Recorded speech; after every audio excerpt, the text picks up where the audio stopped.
दोस्तों मैंने कल एक वीडियो डाली थी जिसमें हमारे जो भी नंद वंश के राजा रहे हैं, राजा धनानंद, उनके भी फादर राजा महापद्मानंद।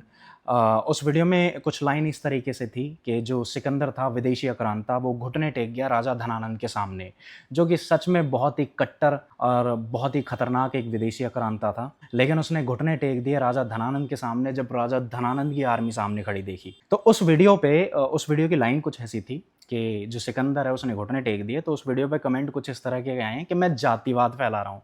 मुझे समझ में नहीं आता।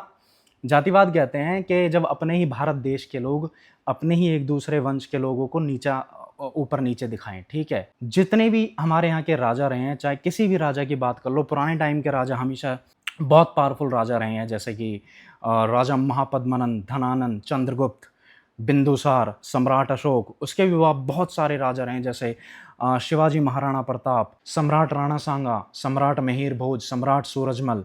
बहुत सारे राजा रहे हैं जिन्होंने विदेशी आक्रांताओं से, जब मुगल काल था, बहुत ज़्यादा युद्ध किए हैं। जब हम अपनी कोई भी स्टोरी या फिर कोई भी हम अपना इतिहास बताते हैं जिन्होंने बाहर के आक्रांताओं को मारा है, उनको धूल चटाई है, या फिर उनसे जज्बे के साथ लड़े हैं, या फिर वो हार गए हैं, या किसी तरीके से हम हारे हैं, उस चीज़ से फ़र्क नहीं पड़ता। लेकिन जो बाहर के आक्रांताओं से लड़े हैं, उस चीज़ को बताना कभी भी जातिवाद नहीं होता। जातिवाद होता है कि जो लोग आपस में भारत के ही होकर विभिन्न जातियों में बटे हुए हैं और आपस में एक दूसरे को छोटा, ऊपर, नीच, ऊंच, ये सब चीज़ दिखा रहे हैं। तो हमेशा अपने इतिहास को बताना ये एक गर्व की बात होती है। और जितने भी हमारे राजा रहे हैं, जिनका भी मैंने नाम नहीं लिया है, बहुत राजा रहे हैं जिन्होंने विदेशी आक्रांताओं से बहुत लड़ाइयाँ लड़ी हैं और सब बहुत महान थे। और अपने राजाओं की तारीफ़ करना या फिर अपने इतिहास को जैसा था वैसे बताना, ये कोई जातिवाद नहीं होता। और ये बात सत्य है, जब सिकंदर जो पूरी दुनिया जीत चुका था,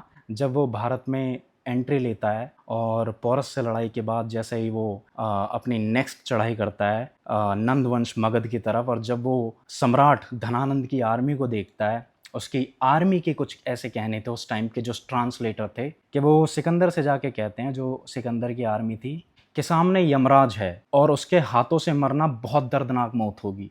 हम आपके हाथों से मरने के लिए तैयार हैं, मतलब हम सिकंदर के हाथों से मरने के लिए तैयार है, लेकिन वो जो सामने आर्मी खड़ी है ना, उससे हमें बचा लो। और वहाँ से सिकंदर फिर वापस लौट गया था। तो अपने वंश के बारे में बताना कभी भी जातिवाद नहीं होता। सारे जितने भी राजा रहे हैं वो सारे पूजनीय हैं, और सारे हमारे देश का एक गौरव है, एक अभिमान है, चाहे जितने भी राजा रहे हैं।